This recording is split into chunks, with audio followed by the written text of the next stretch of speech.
Eu vou começar essa aula, jovens, falando para vocês que é um prazer imenso estar reunido com vocês nessa maravilhosa manhã de sexta-feira para juntos brincarmos, compartilharmos e nos divertirmos com a ciência mais linda, fantástica, sensacional e apaixonante de todas, que é a nossa linda física, jovenzinhos, nossa linda física.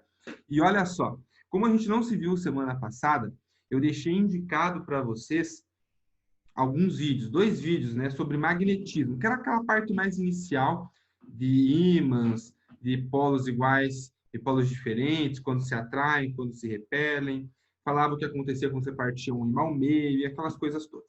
Eu vou dar uma retomada geral com vocês, bem rápida, porque ela é uma parte mais tranquila, para nós começarmos a conversar, então, sobre força magnética.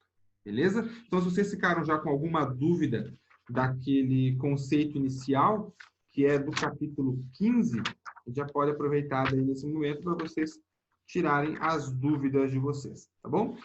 Mas vou dar uma retomada rápida, porque eu conversei com o professor de física de vocês do 9º ano, e ele me disse que foi trabalhado isso com vocês lá, então é só relembrar mesmo, né? Porque faz muito tempo, talvez vocês tenham esquecido, mas só um remember. Fechou? Então vamos lá, jovens, vamos lá. Eu vou compartilhar a minha tela com os senhores. Deixa eu só ver se está tudo ok aqui. Está.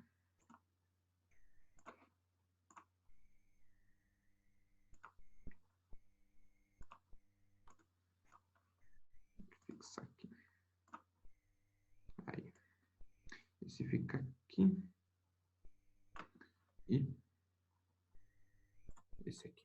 Legal. Então vamos lá, jovenzinhos, relembrando as coisas básicas de magnetismo.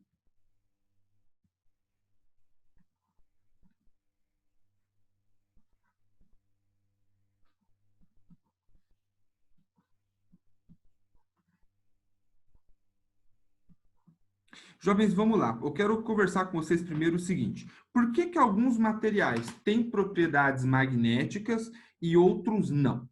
E o que é que faz um material ter propriedades magnéticas? Vocês, em algum momento da trajetória escolar de vocês aí do ensino médio, estudaram sobre os spins. Então, eu vou pegar uma camada qualquer aqui, ó, 2p6 de um átomo, tá bom? Então, a gente sabe que nessa camada nós vamos ter 6 elétrons. E esses elétrons, eles estão orbitando o núcleo desse átomo. Fechou? Então, eu sei que nós vamos ter níveis orbitais e cada nível orbital vai comportar 2 elétrons.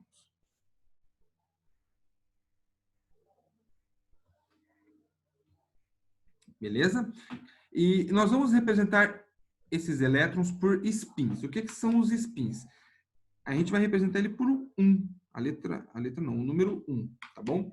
O 1 aqui para cima eu quero indicar a rotação do elétron no sentido horário. O 1 para baixo eu quero indicar o sentido de rotação do elétron no sentido anti-horário, tá bom? Então, na camada 2p6, eu tenho 6 elétrons. Como que eu vou preenchendo essas camadas? 2p1, 2p2, 2p3, 2p4, 2p5 e 2p6. Beleza? Então, ó, 3 elétrons rotacionando no sentido horário, 3 rotacionando no sentido anti-horário. E aí, jovens, eu vou dizer o seguinte, que quando os elétrons estão rotacionando no sentido horário, eles geram aqui em cima um polo magnético norte e aqui embaixo um polo magnético sul. E quando ele gira no sentido anti-horário, é invertido. Ele gera um polo magnético norte aqui embaixo e um polo magnético sul aqui em cima. E aí, no final do dia, o que vai acontecer aqui? Esse campo magnético resultante total vai ser 0. Por quê? Porque esse polo norte anula com esse norte anula com esse norte anula com esse sul, e assim sucessivamente, até que o resultado é um campo magnético 0. Lembrando que a unidade de medida de campo magnético é Tesla, tá bom? Então, deixa eu colocar escrito aqui. Tesla. 0 Tesla.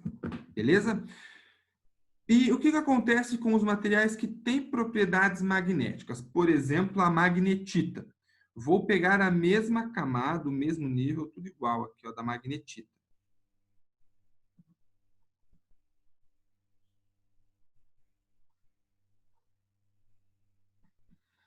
Quando eu vou preencher essa camada, eu vou ter lá o 2p1, 2p2, 2p3, 2p4, 2p5, 2p6. Ou seja, na magnetita, os spins estão todos alinhados. Ou seja, todos os elétrons têm o mesmo sentido de rotação. Então, eu só vou ter um norte ali em cima e um polo sul aqui embaixo. Então, agora, no final do dia, o meu campo magnético resultante, ó, ele vai ser diferente de zero. Eu vou ter um campo magnético. Então, é essa rotação do elétron, esse spin, que vai indicar para nós o campo magnético. Beleza? Professor, por que a magnetita tem todos os spins alinhados? Grande pergunta, jovens. Inclusive, é o que os pesquisadores estão tentando descobrir ainda hoje. Nós não sabemos o porquê que isso acontece ainda. A gente sabe que acontece, que alguns materiais acontecem, outros não. A gente sabe quais são os materiais, mas o porquê, o motivo, nós ainda não sabemos. Tá bom? Agora, pensa o seguinte, se eu tivesse a camada 2p5 aqui, ou seja, essa camada aqui não está completa, ó. Vou apagar esse spin daqui. Consequentemente, não teria esse polo sul e esse norte aqui embaixo, e não ia anular esse norte e sul que estão ali em cima. Ou seja, eu ia ter um campo magnético resultante. Mas é o campo magnético gerado por um spin, jovenzinhos. É um campo magnético de intensidade muito baixa, praticamente nula, desprezível. A gente não vai nem conseguir detectar essa intensidade de campo magnético. Agora, quando nós temos todos esses spins alinhados, aí sim a gente vai ter um campo magnético de intensidade resultante significativa. Beleza?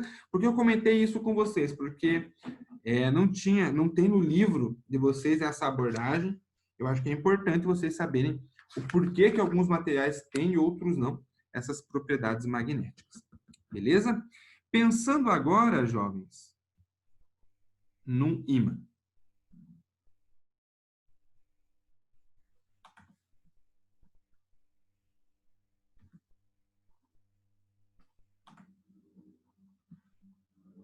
Então, nós temos aqui um ímã.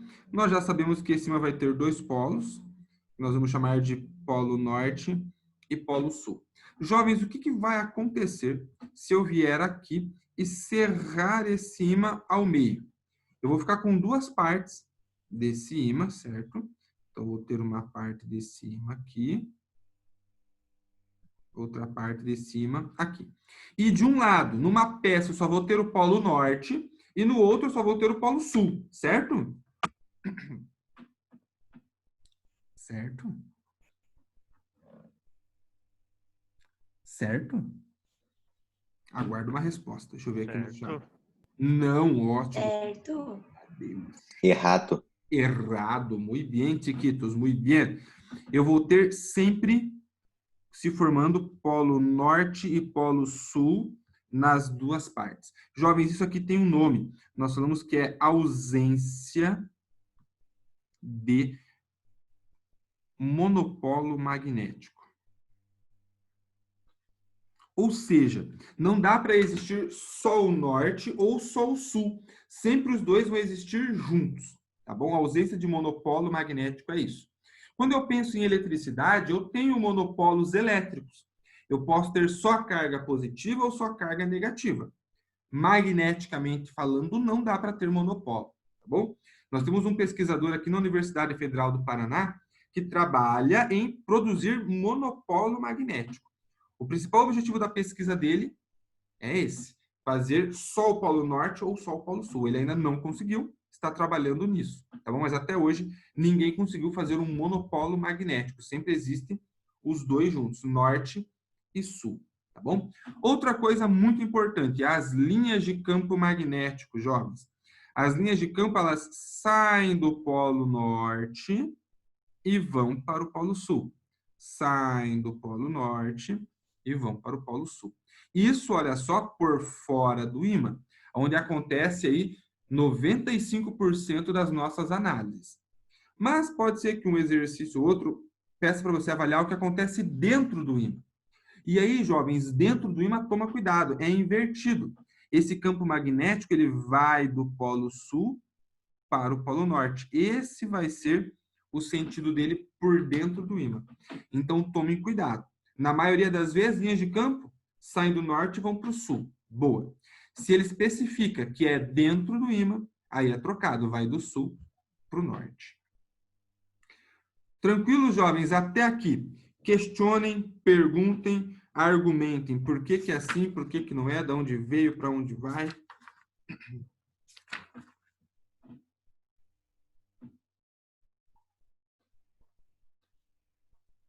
Beleza. Para encerrar, jovenzinhos, as linhas de campo, elas não podem se cruzar. Então, não vai ter como uma linha de campo fazer isso aqui, ó. Jamais. Linhas de campo não se cruzam. Então, pode ter uma linha que sai muito coladinha ali, chega aqui muito coladinha, elas se encostam, mas elas não se cruzam. Não pode cruzar a linha de campo. Beleza? Então, se você tem muito exercício de magnetismo, que ele dá o desenho para você avaliar. Ele dá o desenho das linhas de campo se cruzando, já pode jogar fora. Linha de campo não se cruza, elas podem, no máximo, se encostar. Tá bom? E quanto mais linhas de campo você tem por região, maior é a intensidade do campo magnético. Então, por exemplo, aqui, ó. Eu tenho essa região aqui.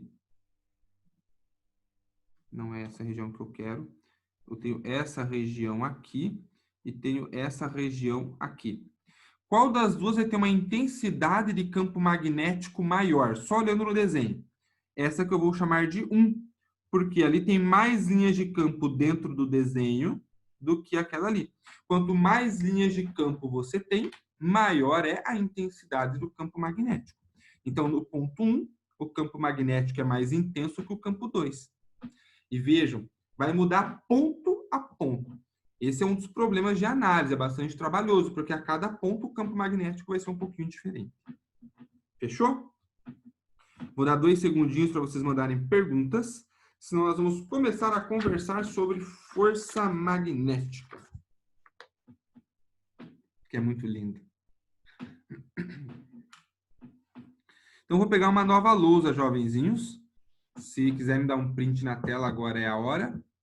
Porque em 3 segundos, 2 segundos, 1 segundo, já era. Estou pegando uma nova lousa. Vamos lá.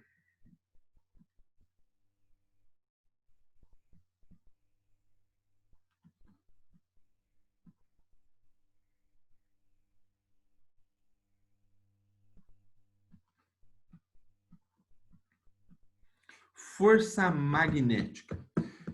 Jovens, para nós começarmos a pensar nisso, eu vou desenhar aqui com vocês linhas de campo magnético, ou seja, o vetor campo magnético aqui.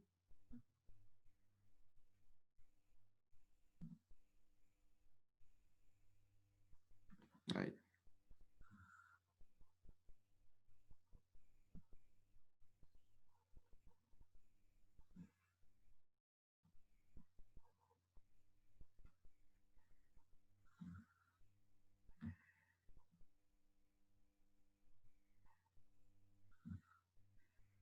Então, tá aqui, vetor campo magnético, tá bom? Eu vou dizer aqui, ó, que esse pretinho, então, é o campo magnético. Professor, mas quem que gerou esse campo? Não importa para nós quem gerou, como ele surgiu. Nós vamos partir do princípio que ele existe. Então, em algum lugar tem algum ímã que gerou esse campo, mas nós só estamos olhando para o campo e não para a fonte do campo, tá bom? E aí, jovens, eu vou pegar um próton, e vou jogar um próton aqui dentro. Então, tem um próton aqui dentro. E ele foi jogado de forma que ele tem essa velocidade V rosinha que eu desenhei aqui. Jovens, qual é a grande sacada que eu vou deixar escrito aqui para vocês, porque é bastante importante?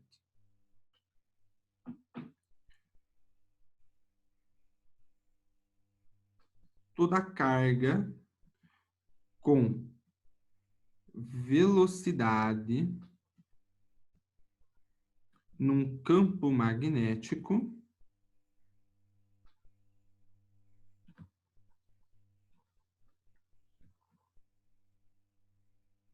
fica submetida a uma força magnética. Jovens, o que eu vou escrevendo aqui, esses textinhos que eu vou colocando, é um resuminho, tá bom? Tudo isso que eu vou escrevendo está no livro de vocês, mas está espalhado ao longo de um texto.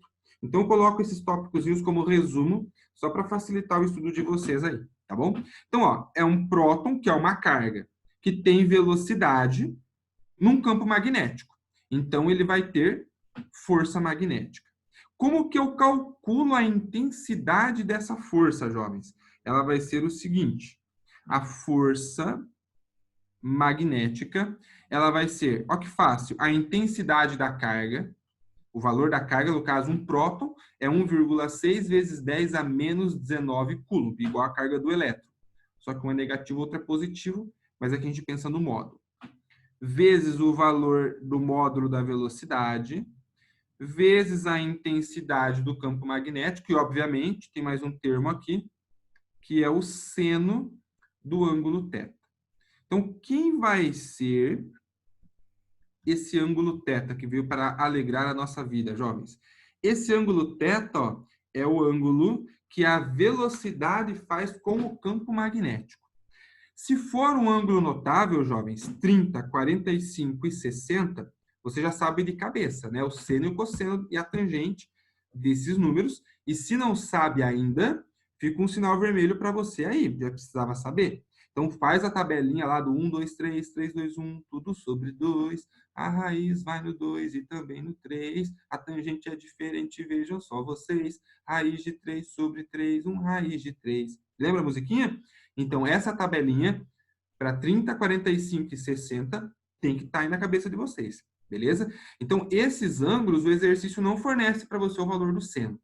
Se for um outro ângulo qualquer, 40, 32, ele vai ter que fornecer o valor do ângulo, porque não tem como saber todos de cabeça, tá bom? Mas tem dois ângulos notáveis aqui, jovens, que eu quero fazer com vocês, que é importante. O primeiro é quando θ for 90 graus. Jovens, quanto que é seno de 90? É 1. Então, se essa velocidade, ó, for perpendicular ao campo magnético, diga-se de passagem, é o que acontece em 99% dos casos, o seno de θ vai ser 1. E aí você pode escrever que a força magnética vai ser apenas carga vezes velocidade vezes o campo magnético. Legal?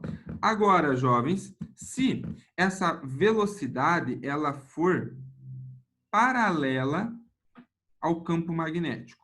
Aqui, ó, esse azulzinho é a velocidade V agora.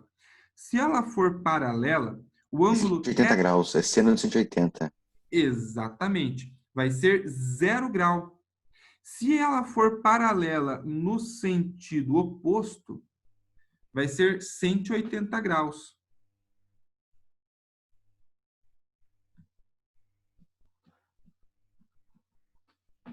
E nesses dois casos, jovens, quanto que é seno de 0 ou seno de 180?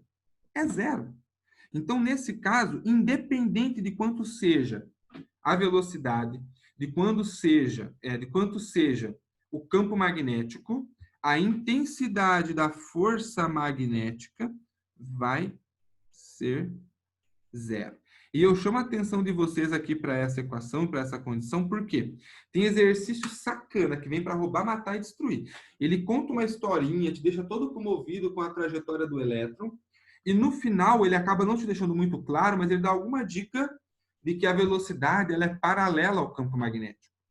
E aí, independente de quanto é a carga, a velocidade e o campo, a força vai ser 0.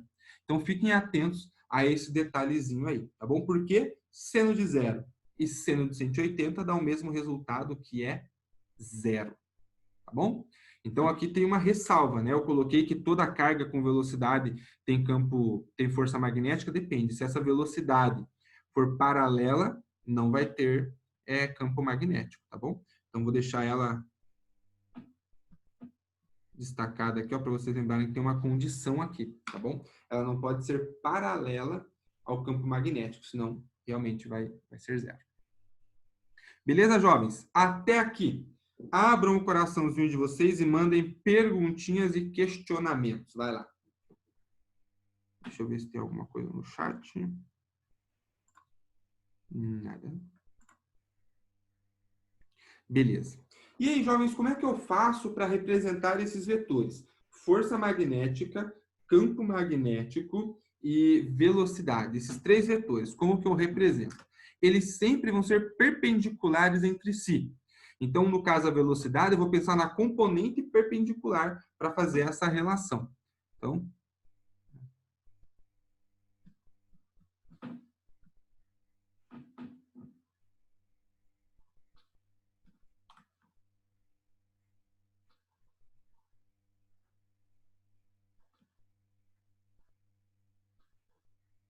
relação espacial entre velocidade, força magnética e campo magnético.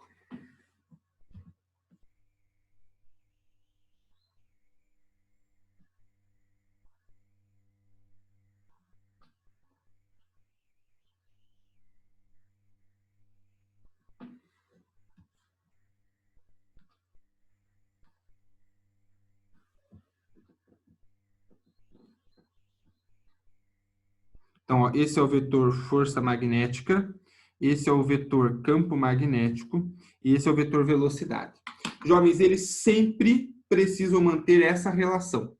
Não tem como você mudar um dos vetores apenas. Você pode girar a relação entre os três, tá bom? Gira todo mundo junto, mas sempre mantendo a posição de um em relação ao outro. Você não pode trocar só a força e o campo de lugar e manter a velocidade igual, porque dá errado, tá bom? Essa relação entre os três sempre tem que ser mantida. E aí, jovens, tem um problema, porque se você observar uma representação em 3D, todos esses vetores são perpendiculares entre si, ou seja, forma ali um ângulo de 90 graus.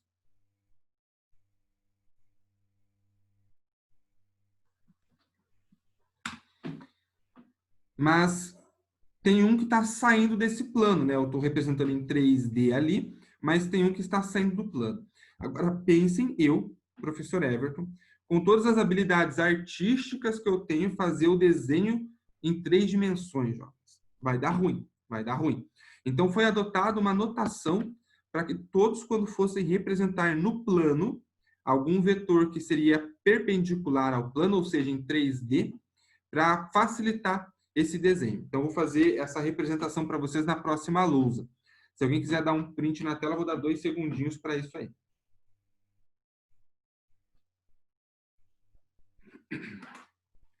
Nova lousa.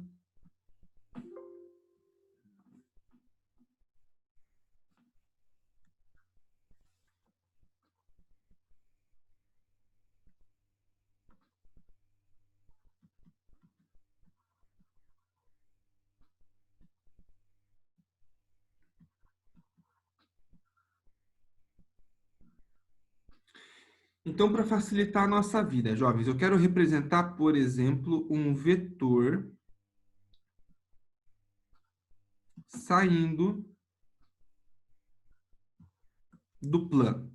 Como que eu vou fazer isso, jovens? A notação é uma circunferência com um pontinho no meio. Essa é a notação para o vetor saindo do plano. Se você quiser fazer um vetor entrando no plano,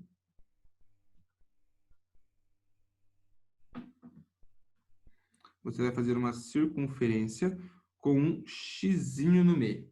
Então, essa é a representação para saindo e esta para entrando. Eu vou marcar aqui, ó. Entrando, bolinha com xizinho. Saindo, bolinha com pontinho.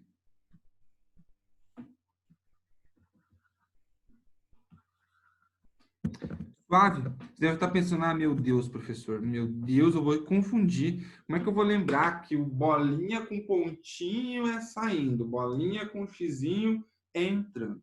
Então, para você não esquecer mais, jovenzinhos, quando você vai escovar os dentes, tá? Então, à noite, você tomou o seu banho, tá cheirosinho, tá cheirosinha, e vai dormir. Antes de dormir, você faz o quê? Escova as plataformas, escova os dentes.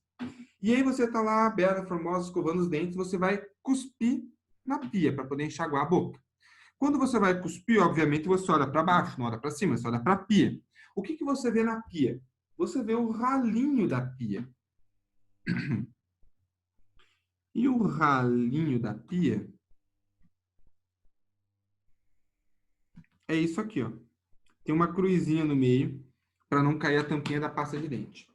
Professor, na minha casa o ralinho é escondido. Por favor, gente, me ajuda a te ajudar. Me ajuda a te ajudar. Faz de conta que você está visualizando o ralinho. Ah, professor, usa aquela pasta de dente que a tampinha não sai, é de abrir. De novo, me ajuda a te ajudar. Faz de conta que é aquela tampinha lá, tá bom?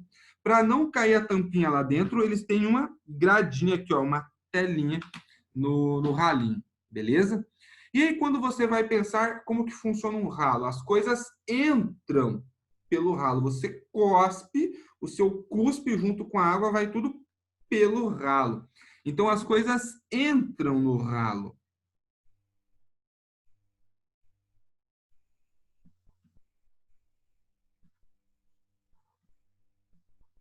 Beleza? Então, você já consegue lembrar que o entrando, ó, entrando no plano, nossa, aqui ficou ruim, porque é o amarelo entrando, não é o verde. Então já vai confundir a cabeça dos meninos. Tá aqui, ó, entram, é esse símbolozinho aqui, pensando no ralinho. Professor, mas aí o outro? Ó, o outro vai ser o saindo, né? Se o ralinho é entrando, as coisas entram pelo ralo, que é o xizinho, o pontinho só pode ser o saindo. Mas se você precisa, né, de uma representação para pensar no caso do saindo, pensa o seguinte: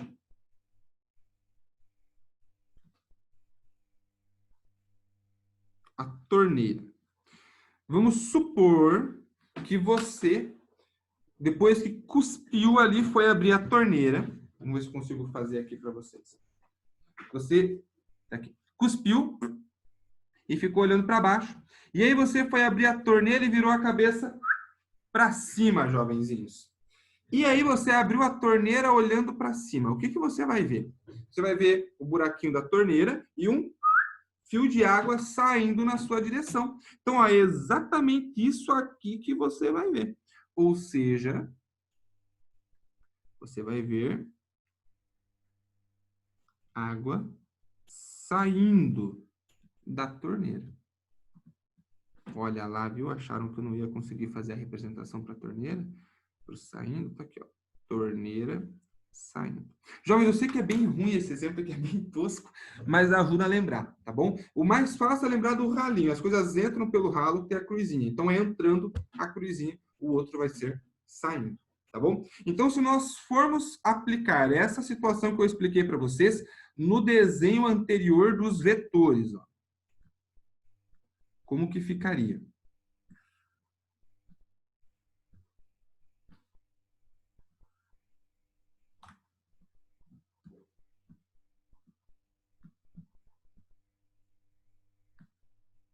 O desenho que eu tinha feito lá com vocês era esse aqui, certo? Aqui nós tínhamos campo magnético, velocidade e força, desenhado em 3D. Se eu for fazer o mesmo desenho usando essa notação que nós acabamos de ver, o vetor campo magnético continua na vertical e para cima, e a velocidade na horizontal para a direita. Porém, agora o vetor força magnética, vamos pôr o Bzinho aqui de magnético, que está saindo do plano, eu vou representá-lo assim, ó. Esse é o vetor força magnética. Então, facilita o desenho, que você não precisa planejar ele em 3D. Você planeja ele em 2D, apenas no plano que você está usando. E aí representa essa força com o pontinho ou com o X. Tranquila a ideia, jovens? Questionem, perguntem, argumentem por que que é assim, por que que não é, da onde veio, para onde vai. Vai lá, mandem ver.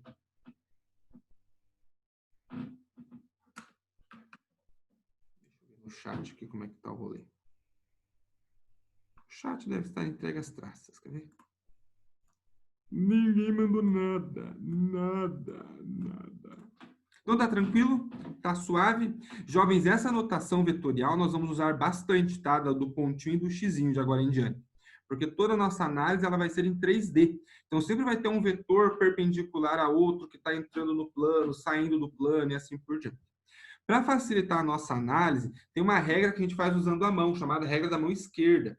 Cada dedo vai representar um vetor. Ou é força, ou é campo, ou é velocidade. Mas eu vou trabalhar a regra da mão esquerda com vocês na semana que vem, tá bom? Para a gente fazer com calma, com tranquilidade. Beleza? Então, na semana que vem, nós continuamos a partir da página 67, tá aí? E vamos ver o que acontece com essa carga quando ela fica submetida a essa força magnética. Ela começa a entrar no movimento circular. A gente vai fazer uma análise desse movimento circular, vai ser bem legal. Jovenzinhos, antes de encerrar a aula, deixa eu encerrar o compartilhamento, eu preciso só registrar quem está presente aqui, então não saiam, permaneçam aqui.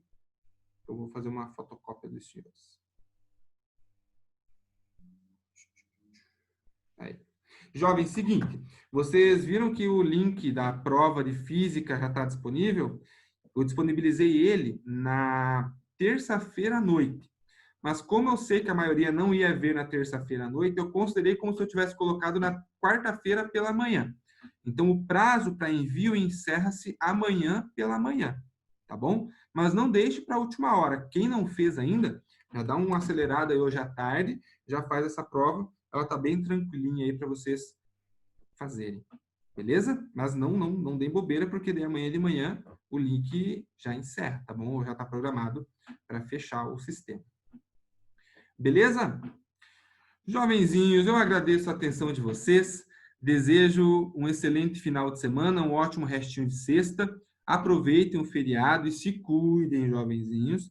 Estamos na bandeira amarela, mas os cuidados, o isolamento social precisa ser mantido para que a gente não tenha de novo aquele pico de novo. Então, se puder, fique em casa, tá bom? Beijão para vocês, jovenzinhos. Fiquem bem. Aquele abraço e até semana que vem, jovenzinhos. Tchau, tchau. Tchau, professor. Tchau. Tchau. Tchau, querido. Um beijo. Tchau.